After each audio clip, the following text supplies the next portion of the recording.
Hi, this is Brad from Pro Wrestling Junkies, and today's guest hails from planet Earth, a place called Florida. And his first match was back in 2017.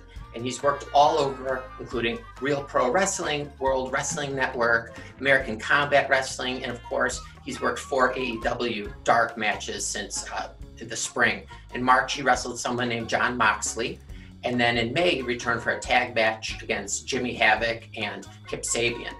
In July, he came back for an 8-man tag against the Lucha Brothers and the Butcher and the Blade. And then just last week, he was on AEW Darkness 6-man tag against the Dark Order and Colt Cabana. So without further ado, I give you the Monarch of Manliness, Faboo Andre. Hey Faboo, how are you doing? I'm wonderful. How are you today? I'm doing good. You're looking great. I try. Yeah. So you grew up in Florida? I did. I was born and raised in the Butterfly Gardens of Florida. Yes. So I've heard. And so when did you decide I wanted to get into the ring? I watched wrestling at a young age, so it was always something that I was interested in, but I didn't know how to do it until I was about 17. And that was when I decided that I was actually going to do it. It was when I went to a show and I found someone who was willing to train me. Oh, yeah. So that's my next question. So, you went about and found a trainer, and then you have to pay, or what happens next? Well, I found the train. So I went to the show a year prior to when I started training, and I was introduced to another trainer.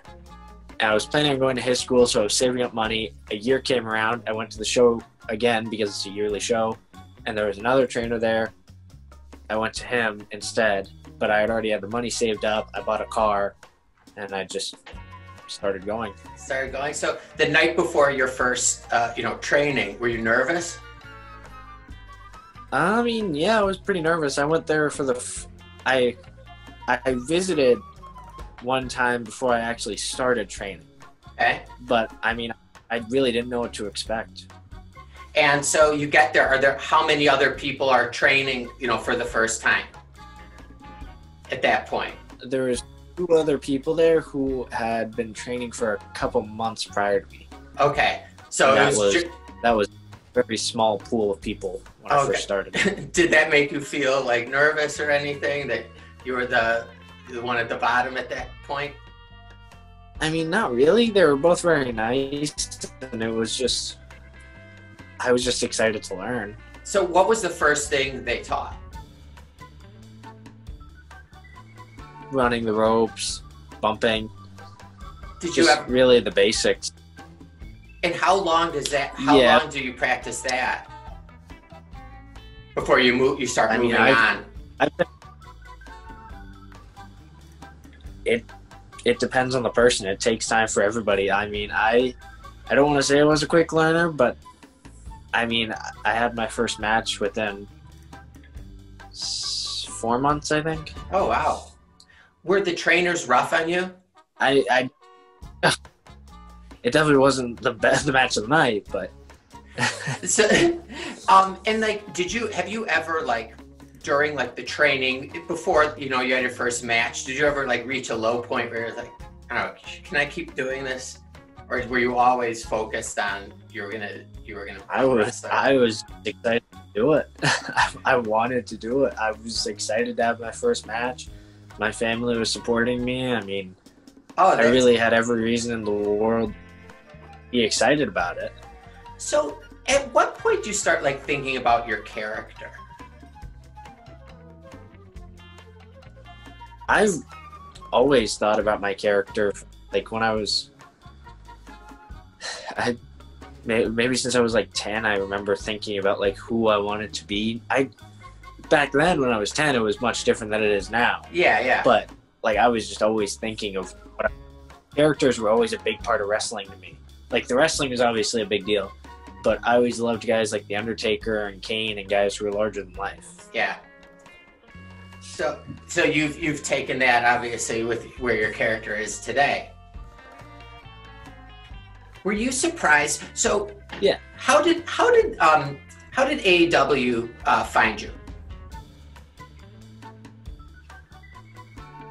Through one of my trainers. Right. I've had multiple different trainers throughout the years, but my current, he knew some people who were working there, and this was around the time when the whole shutdown started to happen, and AEW is based out of Florida.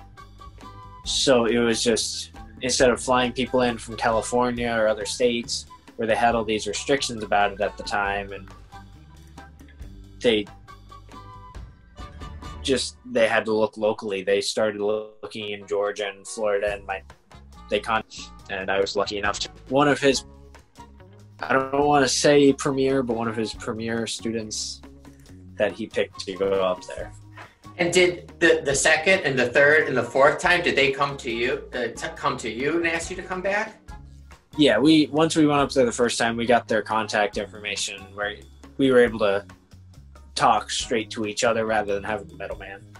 And for your first match there, and you get to the arena, where do you go? Like, did they say you go meet this person, and they'll take you to the dressing room? The first time we went there, we didn't know where to go, really.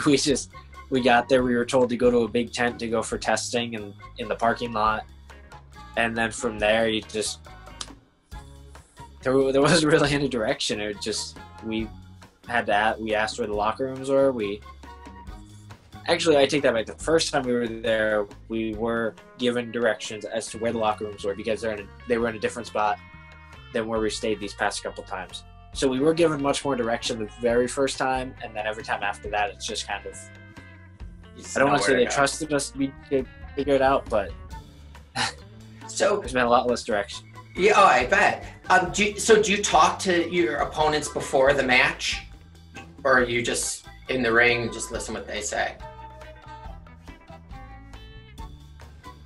For the most part, it depends on who we're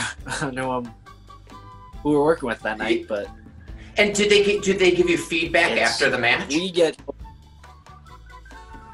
Yeah. Every person that I've wrestled has given me feedback after the match, and we have producers who also give us feedback after the match and give us ideas for the match. Oh, and so were you expecting, like, people went nuts about like your music that you came out to and your walk to the ring? Even I think it was Tony Schiavone who was, like, said something about it. Did you expect to have people go crazy on the internet for that? Well, I didn't pick the music, so I honestly, I didn't listen to it. I was just focused on being myself. Yeah. But as far as, like, I want people to react that way. I want people to look at me and be like, "Oh, that's the butterfly," and I want them to remember. It goes, yeah, I wanted them to react that way. As far as my music goes, I'm very happy that it got to the people who actually did my music contacted me after it aired and thanked me for using their music. Oh, so wow, they had no idea.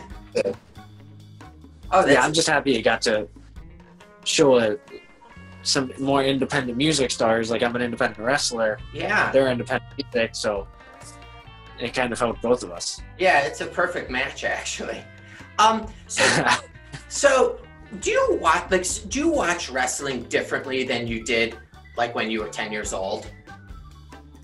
Like, do you watch it more critical or, like, as a fan still? I mean, there are times when I see stuff and I know wrestling-wise if it was or was not supposed to happen.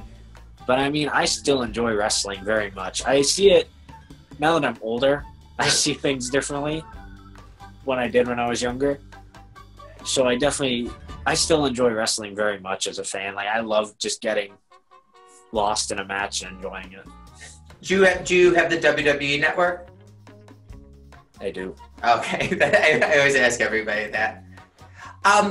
Okay, I don't want to keep you. It's a Saturday evening. I have no right to keep you. So I'm going to ask you just 5 random non-wrestling related questions.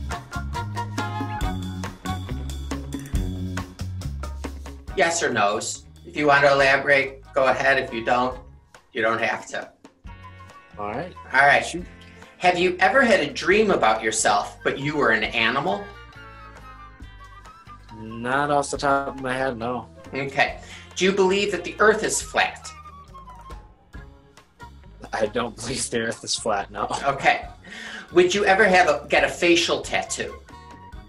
No. Okay. No. Do you wear silver to protect yourself from vampires when you go out? I didn't know that was a thing. I knew garlic and spikes. Okay. And then finally, can you lend me $3,000? Not right now. I just bought a new car. Damn it. All right, I'll find someone, I'm sure.